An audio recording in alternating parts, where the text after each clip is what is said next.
Oh yeah. Look at that juice. Alright, let's start building this ultimate meatloaf.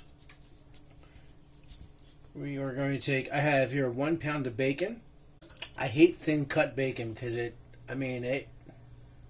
ultra thin. But unfortunately, that's all I had at the store. I like the thick cut myself. All the way around with the bacon. I'm not going to bore you with watching me put it all around. But when we come back, we'll have it all the way around.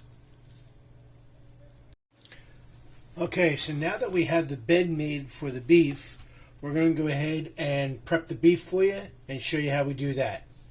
And here I have 2 pounds of 80/20 ground beef. And to that, I'm going to add 2 cackleberries. Alright, I'll go ahead and smoosh that together. Let that hang for a minute. Change my gloves. And we'll show you the rest of the seasoning we put in here. Okay, after we put the eggs in there, I'm going to take 1 large white or yellow onion. I've already put this through my food processor. I want that extra juice, that's why I put it in the food processor. Put that right in there. Now by doing that, when you chop the onions up like that, you release, you release all that sugar, all that juices. You want that juice in there. You don't want a dry hamburger. You want a nice juicy hamburger. Alright, to that I am going to add 1 tablespoon of Worcestershire sauce. Maybe 1 tablespoon, maybe a little bit more. I like Worcestershire sauce. Okay, and to that I have here a mixture of onion powder, garlic powder, salt, pepper, and paprika. I'll leave a link and everything in the description below on this whole recipe. Go ahead and give this a good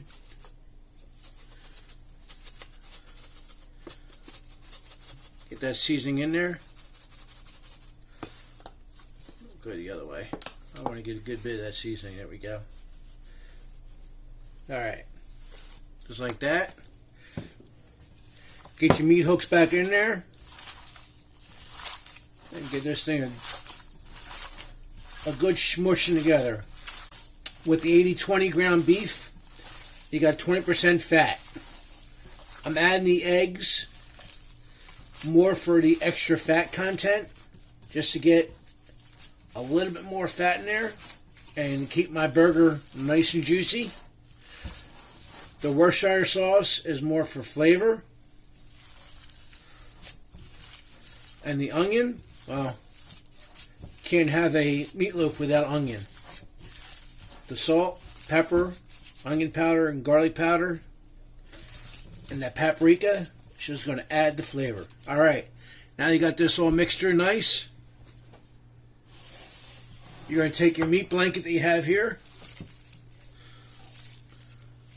and lay it right in there. Alright, let's warm this bad boy up. I'm going to take this one here, put it right over, put that right over. That's what we're going to do. Just keep on folding back and forth. The fat from the bacon is going to render down, and it is going to be good. There you have it. Now, I'm using these copper ones because it has this little tray here. You can pull this right out. And look at that.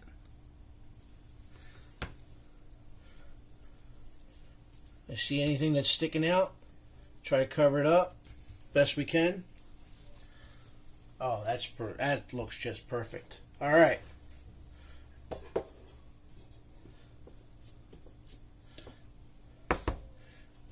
That's what's going to be nice. You can just lift this right out. Okay.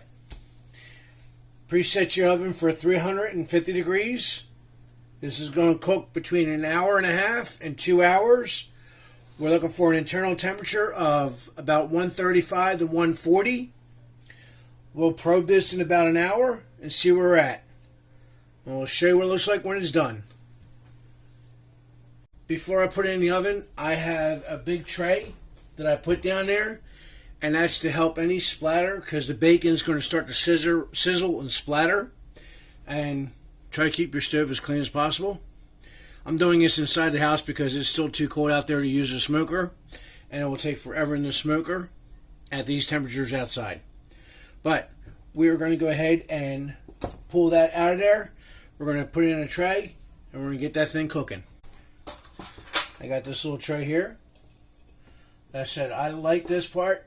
You can just pull it right out of there and put it right on there just like that. We'll put this in the oven. Like I said, after an hour, we're going to probe it, see what the temperature is. I'm shooting for between 135 and 140. Should take about an hour, hour and a half.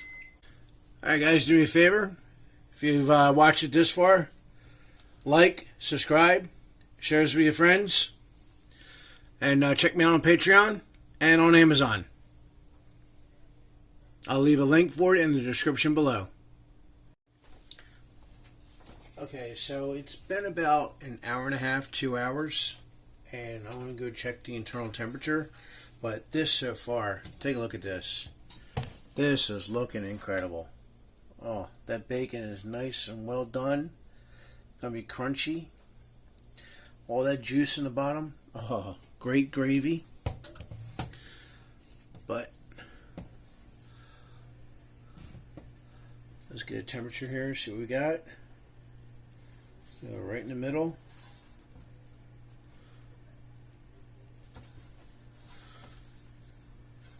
There we go.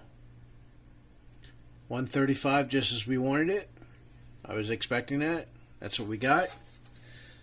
And here's the hardest part. Now we got to wrap it up and let it rest for about 10 or 15 minutes. I got some aluminum foil here. And just wrap it right over it. And what this is going to do is going to lock in all those juices.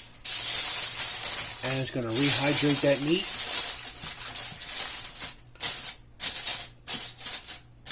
There you go. And just let it rest. When we come back, we'll show you the finished product. Alright, so we had this resting for about 15 minutes. I had to take a quick look at this.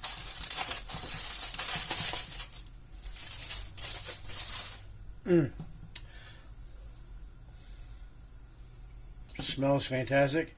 What I like about, you got handles right here. You just lift this right up, put that right over there on the cutting board, and you got all that juice there. Make yourself a great gravy with that. Right now we're going to put this to the side. Slide this out. And it doesn't stick to it or nothing. Alright. Let's take a slice here.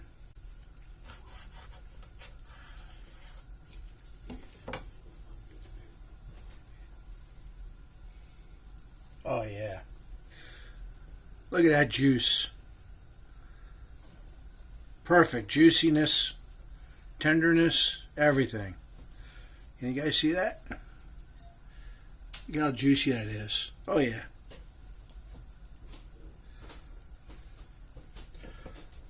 Alrighty, well I hope you liked the video. Do me a favor, please like and subscribe and share this with your friends. Till next time, God bless and happy eats.